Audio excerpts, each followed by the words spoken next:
हमारी पृथ्वी की कितनी उम्र है? बाइबल के अनुसार यदि इस तथ्य को देखा जाए तो आदम हमारे इस ग्रह के अस्तित्व की सृष्टि के 6ठे दिन रचित हुआ था। हम इस पृथ्वी की एक बाइबल आधारित अनुमानित आयु का निर्धारण मानव जाति के कालानुक्रमिक विवरणों को देखने के द्वारा कर सकते हैं। ये मान लिया गया है कि उत्पत्ति में दिया हुआ विवरण कि सृष्टि के 6 दिन शाब्दिक रूप से 24 घंटे की अवधि के थे एकदम सही है, और यह कि उत्पत्ति के कालक्रम में किसी तरह का अस्पष्ट अंतराल नहीं है।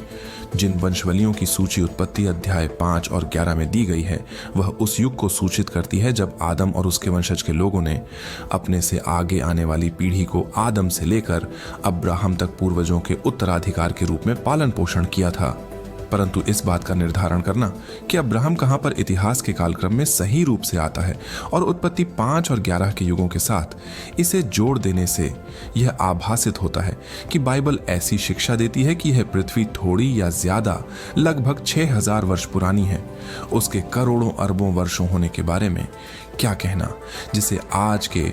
आधुनिक अधिकांश वैज्ञानिकों ने स्वीकार किया हुआ और हमारी शैक्षिक संस्थानों में विशाल बहुमत इसकी शिक्षा दे रहा है। यह युग मौलिक रूप से तिथियों को निर्धारण करने वाली 2 तकनीकों के ऊपर आधारित है, रेडियोमेट्रिक तिथि निर्धारण और भौगोलिक घटनाओं से संबंधित समय निर्धारण।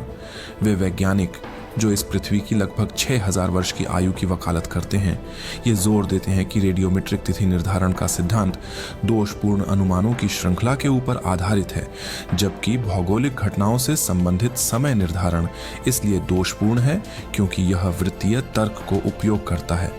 इसके अतिरिक्त वे पृथ्वी के पुराने होने के मिथकों के वास्तविक रूप की ओर संकेत प्रसिद्ध गलत धारण की तरह ही करते हैं कि हीरों, कोयले, तेल, विभिन्न आकार के पत्थरों का आरोही निक्षेप और निलंबी निक्षेप में निर्मित होना इत्यादि के स्तरीकरण, जीवाश्मीकरण और निर्माणीकरण इत्यादि के प्रकट होने के लिए लंबी अवधि का समय लगता है।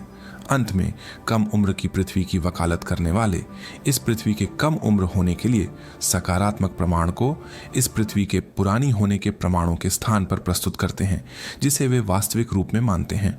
पृथ्वी की आयु को मानने वाले वैज्ञानिक यह स्वीकार करते हैं कि वे आज के समय बहुमत में कम हैं, परंतु वे जोर देते हैं कि उनका स्तर समय के अनुसार बढ़ता और बढ़ता चला जाएगा, जैसे जैसे और अधिक वैज्ञानिक प्रमाण को जांच बार बार करते जाएंगे और आज के समय के पृथ्वी के पुराने होने के स्वीकृत उदाहरण को निकटता से देखेंगे।